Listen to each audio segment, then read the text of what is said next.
It's The Real News. I'm Aaron Mate. For its annual Person of the Year, Time magazine has named what it calls the silence breakers, the many women who have come forward with stories of sexual misconduct and crimes by male abusers. One of the latest institutions to be rocked by this Me Too moment is the NPR radio station WNYC. On Saturday, the journalist Suki Kim wrote a story in New York Magazine outing John Hockenberry, the longtime former host of the WNYC show, The Takeaway. Kim reveals that Hockenberry sent her inappropriate messages, and her own experience led her on a reporting mission that uncovered the stories of several of Hockenberry's female colleagues. They reported unwanted forced kissing, hotel room invites, inappropriate messages, and bullying behavior. Kim also noted that 3 women of color co-hosts all left the show during Hockenberry's tenure, and 2 of them went on record with stories of hostile behavior. Well, on Monday, Suki Kim appeared on The Takeaway and called out the show and WNYC. I just don't understand how you could have not seen if you've been here for a decade, where almost everyone I talked to were aware of an abuse happening around Hockenberry on either level, and also considering 3 co-hosts, women of color, had all left after filing complaints, which essentially shut down the younger women. They couldn't complain because, really powerful women complained, and they were let go, really, by the management, who did not protect any of those women. What about the fact that 3 women were let go back-to-back after filing complaints, which almost everybody knew? And also the fact the show is about diversity, which is led by a white man, really, John Hockenberry, where all the women of color were somehow, they had to leave the show. And it's still, you're a white man hosting the show, and you didn't get fired. Well, you didn't have to leave the show Suki, for a decade. That's Suki Kim appearing on The Takeaway. John Hockenberry left the show earlier this year after his contract was not renewed. And just today, WNYC announced the suspensions of 2 more longtime hosts, Leonard Lopate and Jonathan Schwartz, over allegations of inappropriate conduct. Well, earlier I spoke to Suki Kim about all this. She is an investigative journalist, novelist, author of the bestseller, Without You, There Is No Us, undercover among the sons of North America's elite. And her latest piece for New York Magazine is public radio icon John Hockenberry accused of harassing female colleagues. And I began by asking Suki Kim to tell her own story with John Hockenberry. I was a guest in December 2014, and about a year later, he began emailing me requesting meetings for brainstorming. And he just kept sending me those emails. I met with him. There wasn't really anything. He wouldn't explain what brainstorming for. So then his emails quickly turned quite inappropriate, and he just kept sending those, sexually suggestive emails to me for another over a year, really, and until finally, I just brought those emails to the management at Takeaway WNYC. And when did you bring these emails to them? When was this? It was earlier this year in February.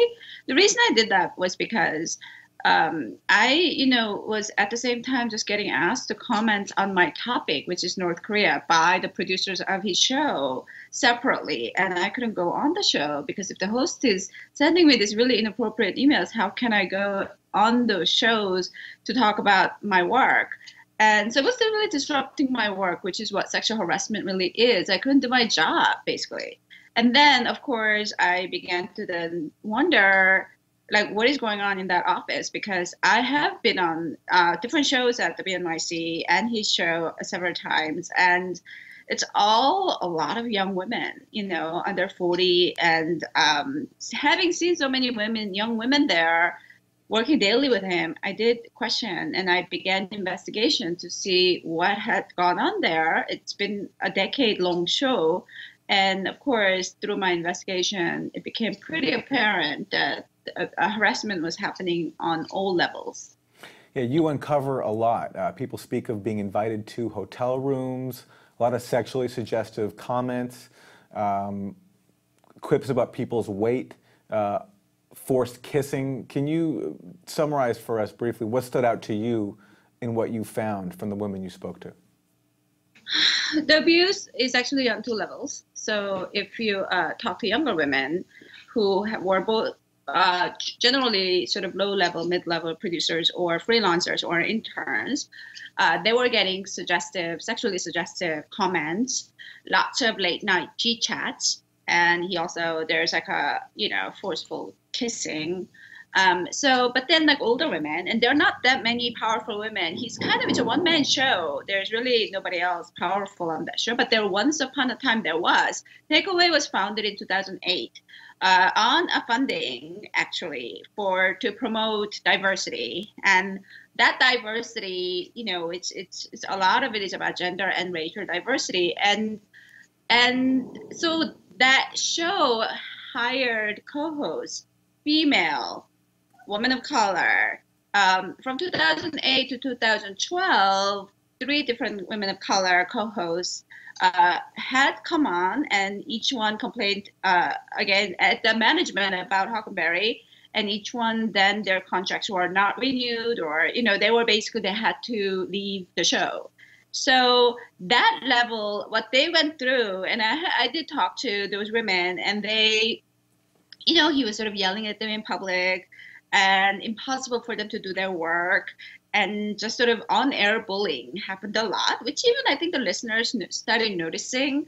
But each woman was let go until 2012. Huckleberry was alone hosting a show on diversity by himself.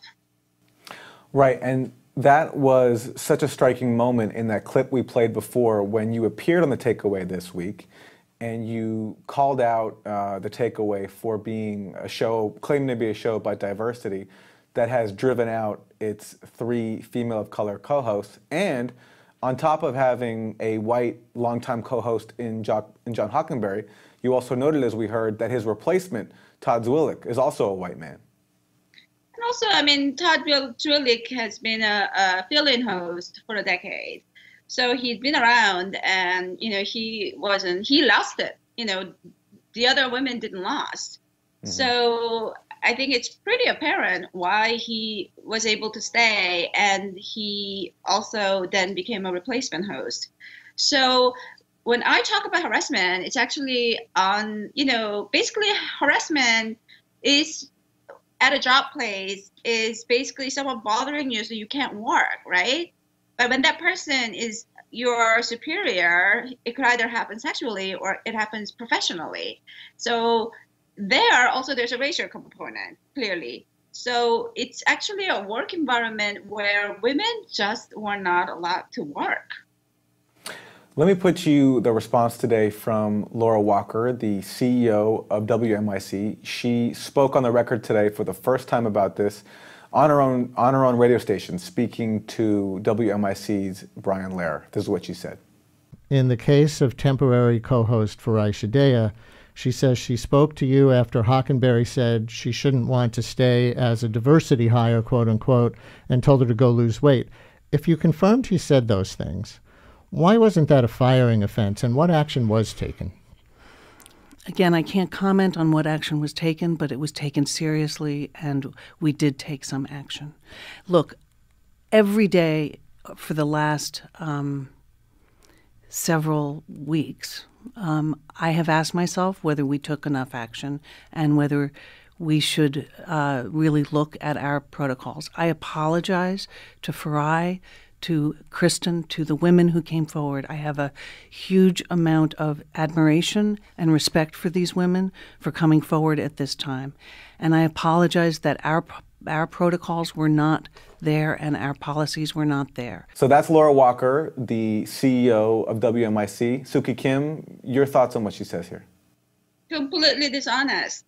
She said she has nothing but respect. Well, if she respected them so much, why did she either, not renew their contract or not, let them go and let them be abused? Some of these women made complaints repeatedly to the management, which was not at all listened to.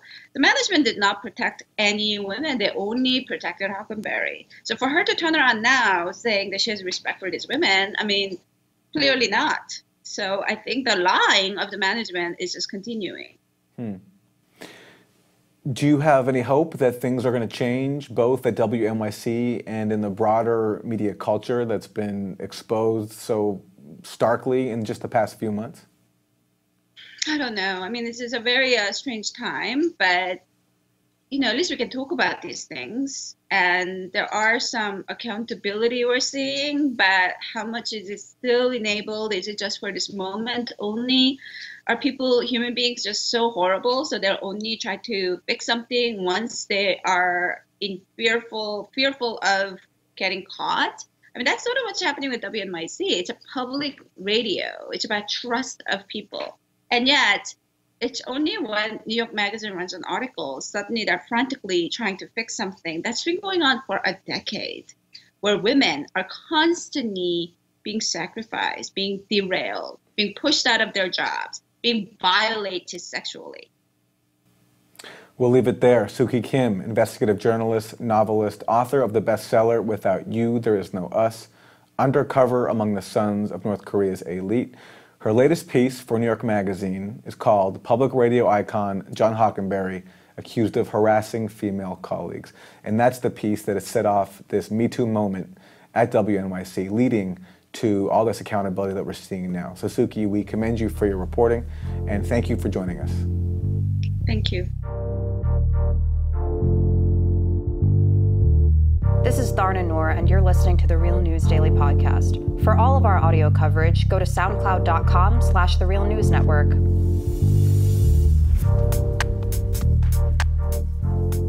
President Trump's decision to recognize Jerusalem as the capital of Israel has sparked the uproar that many predicted. Protests and a general strike are underway across the occupied territories. Trump, you will see. Trump, you will see. Palestine will be free. Palestine will be free. Palestine will be free. Palestine will be free. Dozens of Palestinians have been wounded after Israeli forces opened fire in both the West Bank and Gaza. Israel has now bombed and shelled Gaza after Palestinian militants fired rockets earlier today.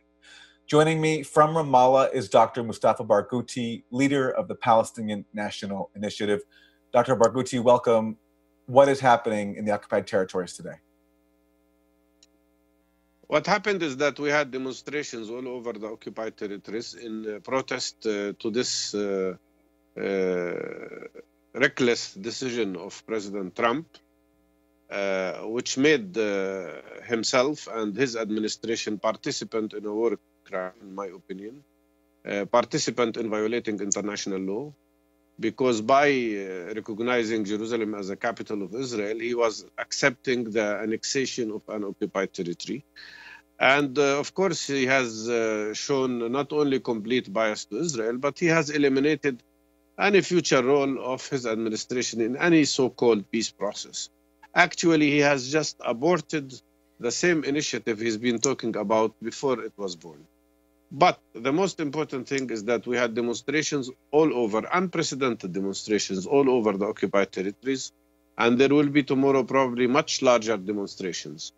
These demonstrations were peaceful, were non-violent, and the Israeli army responded with using every possible amount of violence, including heavy bombardment with tear gas bombs, including using metallic bullets that are covered with thin piece of rubber, calling them rubber bullets, but they were very heavy and very serious. They broke the legs and arms of many young people. And they also used high-velocity bullets. The outcome is that we had at least 180 people injured in Bethlehem, in Ramallah, in Tulkarem, in Qalqilia, and in many other places. Also around Jerusalem and inside Jerusalem, several young people have been arrested, especially in Jerusalem itself. And these are things that reflect the Israeli behavior of severe violence against peaceful, non-violent demonstrations. Unfortunately, as usual, the mainstream American media does not report the nonviolent nature of the Palestinian protests and does not report the severe violence that is used by the Israeli army and does not indicate how many Palestinians were injured today by the Israeli army. Dr. Barghouti, you've been a longtime advocate of mass nonviolent resistance, but I'm wondering if you could reflect on the difficulties of that when you have an outpouring of violence from Israeli occupation forces like we're seeing today. Can you talk a bit about the history of this when Palestinians try to be nonviolent, the kind of force that they're met with in response, and how hard that makes it for Palestinians to stay nonviolent? It's very hard. I've been in this for more than 38 years now, and I've been in hundreds, if not thousands, of demonstrations. I was injured myself 9 times, including once with 2 high-velocity bullets while I was trying to stop the bleeding of an injured man. And what we saw in July is a very good example of that. It was a crystal example because in July in Jerusalem, we had pure, totally non-violent, peaceful demonstrations. Much of the demonstrations were praying in the streets. And we had tens of thousands of people participating and huge amount of discipline. Even when the Israeli army was attacking, people did not respond with violence. Still, they killed 5 young people. And they injured 1,500 people, including myself as well. And they didn't care. When they throw stun grenades at you, they don't care where it hits. It can hit the eye and take it away. It can hit the head and kill the person. When they shoot these bullets, the bullets can be also very dangerous. Sometimes they even use tear gas bombs as bullets. And we have lost one person who had a tear gas bomb in his chest and his heart stopped and he died. We've lost people who suffocated from tear gas, but they also use high velocity bullets. And if they catch anybody, the level of beating and violence that is used is also beyond description. So this is a very violent Israeli army, and they use this violence thinking that they have full and total impunity in front of the international law. So that protest in Jerusalem that you're talking about in July, just to explain for those who don't know it, that was when Israel imposed all sorts of crackdowns on Palestinian access to the Al-Aqsa compound in Jerusalem. And Palestinians responded with the type of mass nonviolent resistance that Dr. Barghouti is describing, and ultimately won. Let me ask you, though, Dr. Barghouti, in terms of the symbolism and the importance of Trump's decision here, why it's so angered Palestinians. And I actually want to get your response to what Trump said in his speech when he said that Israel has the right to recognize, to establish whatever capital it wants. This is what he said. Israel is a sovereign nation with the right, like every other sovereign nation, to determine its own capital. Acknowledging this is a fact is a necessary condition for achieving peace. Dr. Barghouti, so that's President Trump saying that Israel has the right to establish its own capital, so we're just going with what Israel says is its capital. What do you take issue with there? Because it doesn't concern only West Jerusalem, which is part of Israel per se. Jerusalem is now unified and enlarged, and it has annexed East Jerusalem, which is part of the occupied Palestinian West Bank and supposed to be part of the Palestinian future state. And with annexing East Jerusalem, they have already annexed also the northern part of Bethlehem, the northern part of Beit Jala, and the northern part of Beit Sahur. Beit Jala has already lost 48% of its land to Jerusalem. So when you speak about Jerusalem, you speak about an entity that has annexed already huge parts of the West Bank as well. So when Mr. Trump recognized Jerusalem as a capital of Israel, he recognized and accepted the annexation by force of an occupied territory of another country.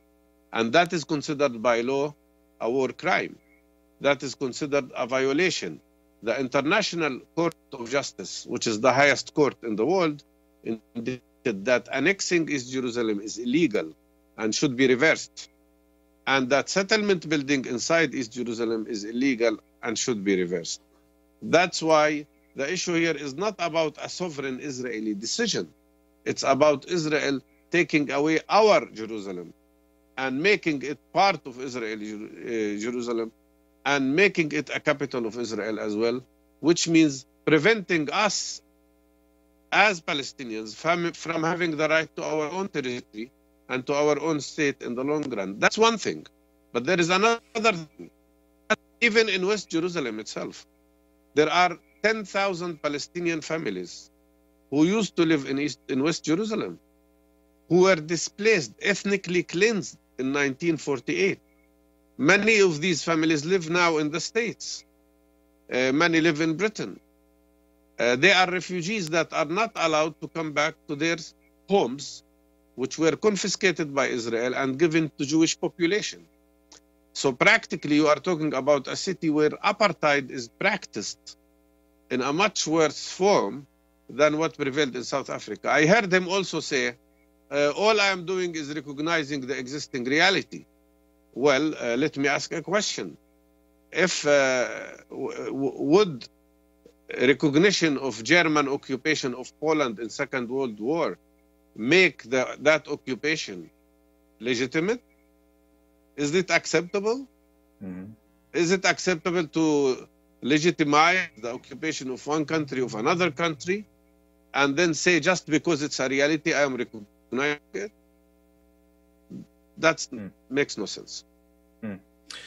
Let me just add that what's interesting to me about Trump's decision is that the U.S. has effectively tacitly endorsed, although not officially endorsed, Israel's annexation of East Jerusalem for years by giving it diplomatic cover when Palestinians try to oppose it at the UN and also supplying billions of dollars in aid. But this is the first time that Trump is actually coming out, the U.S. is coming out and saying through Trump that we are formally recognize it. Dr. Barghouti, you mentioned East Jerusalem being the capital of a future Palestinian state. So let me ask you about that. Saeb Erekat, who has been the top Palestinian Authority negotiator for years, he said that the quest for a two-state solution is over, and now the struggle is for a democratic one state across all of historic Palestine, which is quite a rhetorical departure for the Palestinian Authority. Do you take that statement seriously? Do you think he's being genuine? And what do you think the Palestinian strategy should be at this point? I don't mind. I think it's a good idea, but he cannot just say it as a statement. He is the secretary of the PLO. And the PLO must make that officially as its decision. We're meeting on Saturday. I hope they would agree that we decide that from now on we will struggle for one state solution and go back to the borders of the whole of Palestine. One democratic state for everybody with equal rights. But this is just a statement. It's not a program of the PLO yet. It's what we need. I've spoken about this in the last reconciliation meeting in Cairo, where I detailed in front of everybody how Israel has already destroyed potential for two-state solution. But I said I cannot declare it on my own that now we have to change to one-state solution unless there is a joint Palestinian decision, which makes that declaration a unified Palestinian decision. But in my opinion, in general, in principle, this is the only alternative if Israel continues with the help of the United States killing the two states option. The only alternative is one democratic state and not the system of apartheid that Israel is trying to impose on us. But people have to understand what does one state solution mean? It means it's not going to be a Jewish state. And it means I can run to be the prime minister of that state. And a Palestinian could become the head of that state. And we would have more than half of the parliament. And there will be equal rights, which means Palestinian refugees will have the chance and right to come back whenever they want, like Jewish people do. It means full equality. And of course, Israel is not only adamant against one-state solution. It's even much more adamant than even opposing the two-state solution. In reality, Israel does not want neither two-state solution nor one-state solution. They want us out of our land. They want us out of our homes. But that will never happen. We're here to stay, we're here to struggle, and we're here to succeed.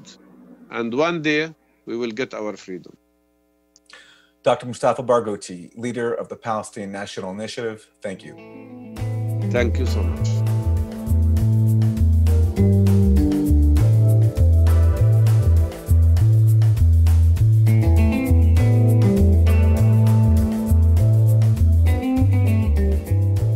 California is in a state of emergency. Los Angeles is facing an unprecedented fire threat with more than 300,000 people under orders to evacuate. Winds are up to 80 miles an hour, according to an alert sent by County-wide Emergency System in Los Angeles. More than 1,000 firefighters are battling unrelenting wildfires that threaten more than 12,000 homes in the Ventura area, charring more than 60,000 acres, destroying hundreds of structures and leaving at least one person dead. In the meantime, in LA, no civilian casualties or fatalities have been reported thus far, but 3 firefighters were injured, said the Los Angeles Fire Department, and hundreds of homes have been destroyed and hundreds of acres have been charred. All of a sudden, I see from the other side, fire came to our side. So scary. We are stretched thin. We're in the middle of a week-long red flag condition. We're not done. We're projecting that this will be less significant on Friday, and we're only on day 3, Wednesday. My firefighters have been working since Sunday, so our people are getting tired.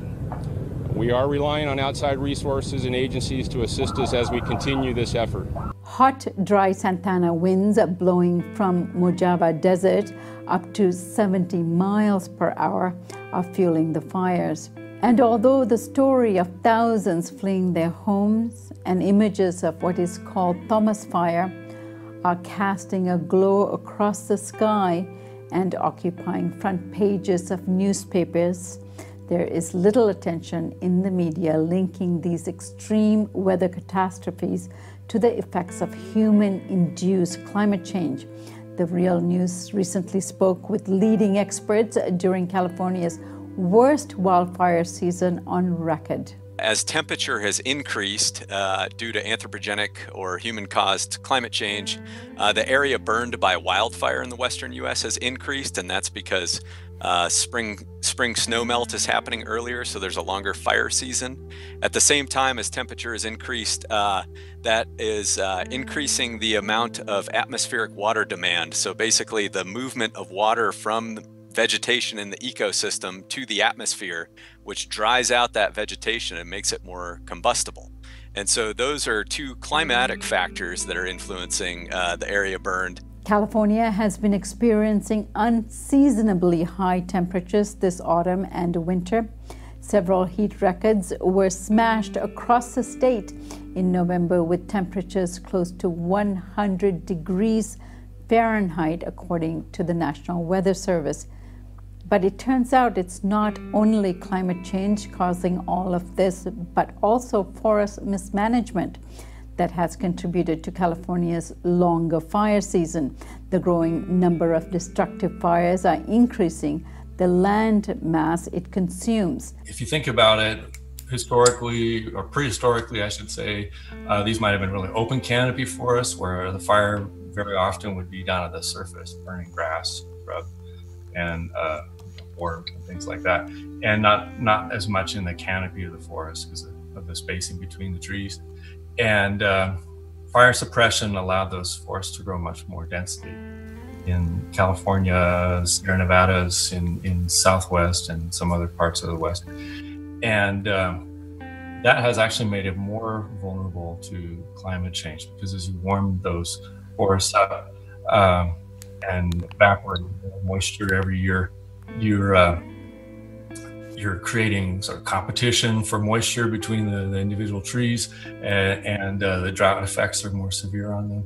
And when you get fire, now it's burning through the canopy, it's down at the surface. There is a growing body of science around possible tipping points, whether or not ecosystems will hit a point of no return, causing irreversible climate change. Might wildfires be a contributor to climate change itself from all the burning carbon, which could set off positive feedback loop leading to higher temperatures and in turn more disasters? So wildfires are part of the Earth system, and fire is a natural process that we have to remember when talking about this. But at the same time, when we see these fires burn, they're burning above ground carbon, and a lot of that is getting back up into the atmosphere and contributing to the atmospheric carbon burden. To some effect, these forests do recover, and as they recover, they can take up carbon dioxide, etc. How those things actually play out through time is yet to be determined. We have seen a substantial increase in fire activity across the West, across much of Canada and Alaska, and we've seen a lot of carbon coming off of these landscapes. Are the effects from climate change altering the efficiency of trees themselves in their ability to absorb the greenhouse gas carbon dioxide from the atmosphere, or as scientists call it, the carbon sink ability? We've been looking at integrating statistical models that I do of how fire changes in response to the changes in climate.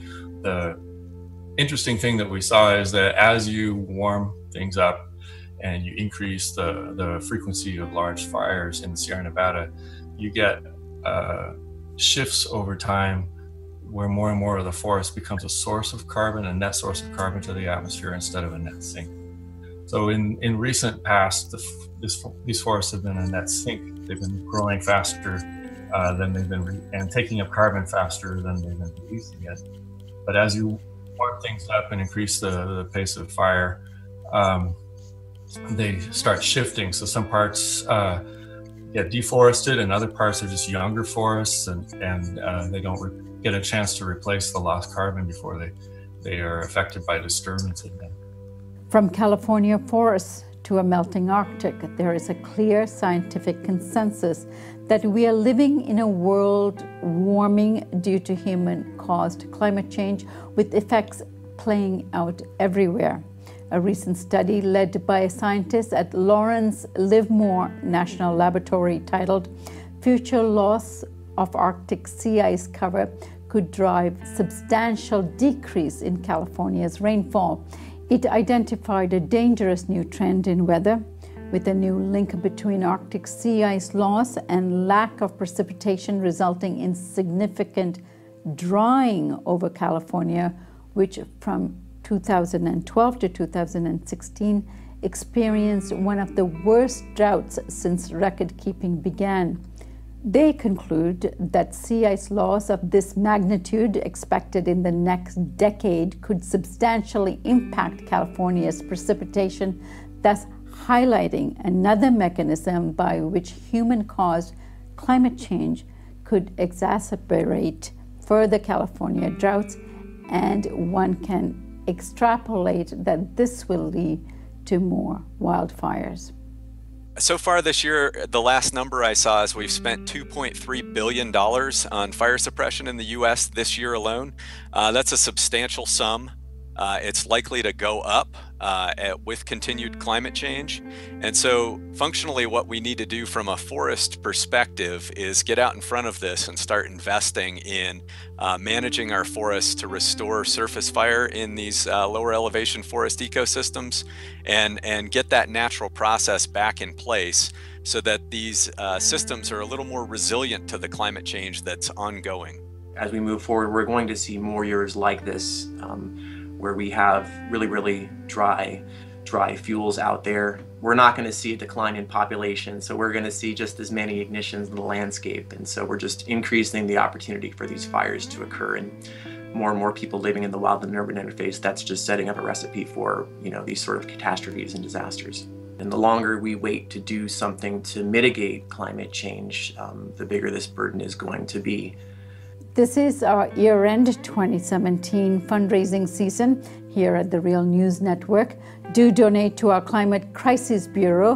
We believe that climate change is the greatest crisis facing humanity. Our coverage is sustained by listeners like you. For more information about how to donate to The Real News, head over to therealnews.com/donate.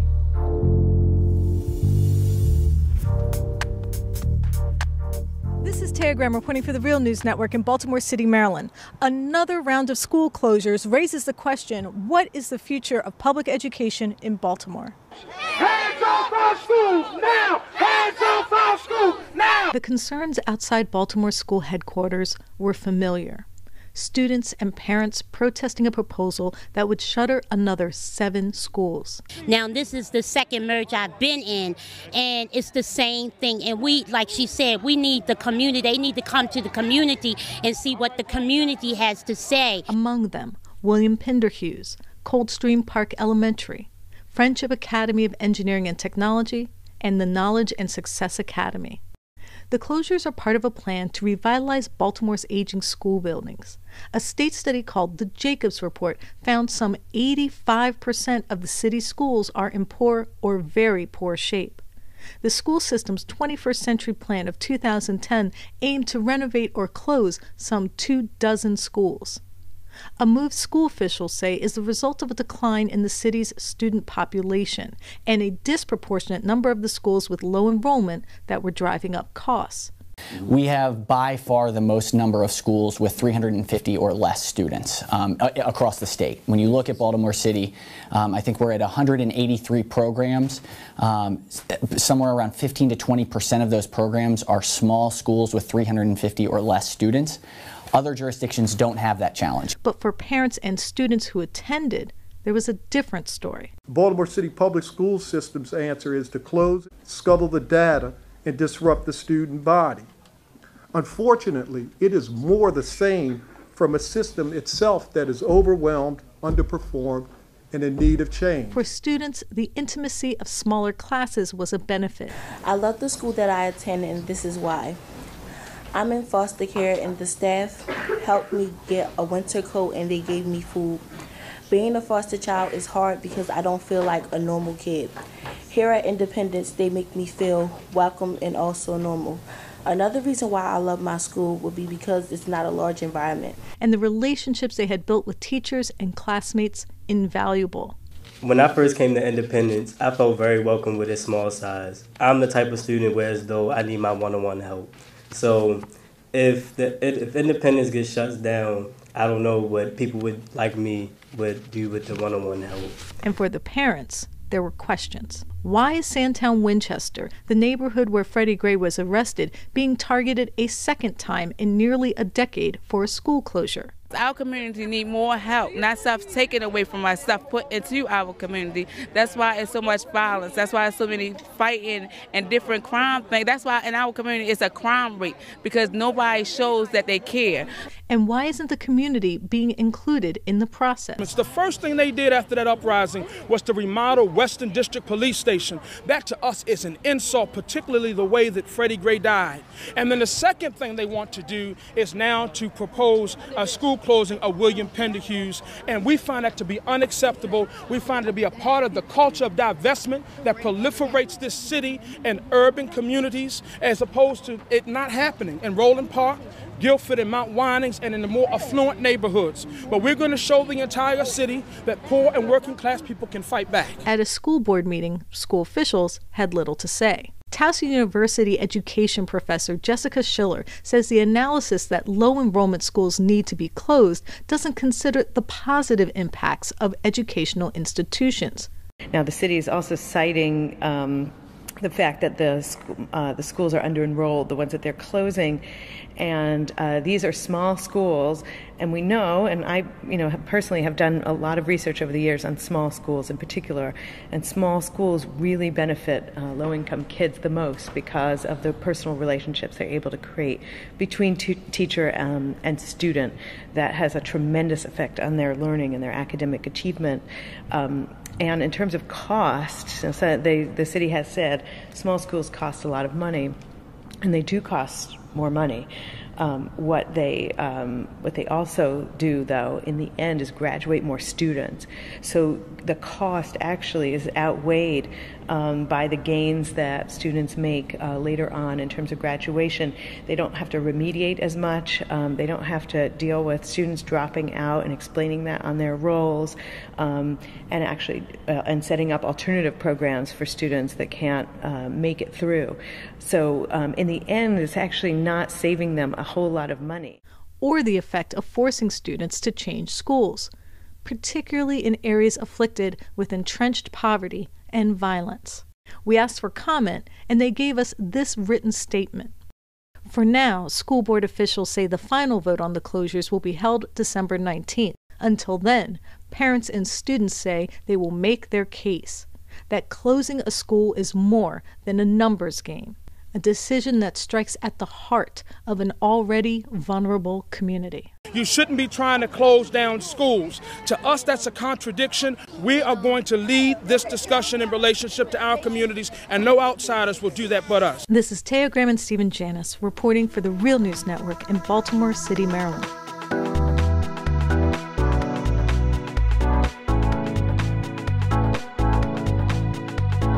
That's all for today's podcast. For more news and analysis, head over to therealnews.com. Thanks for joining us.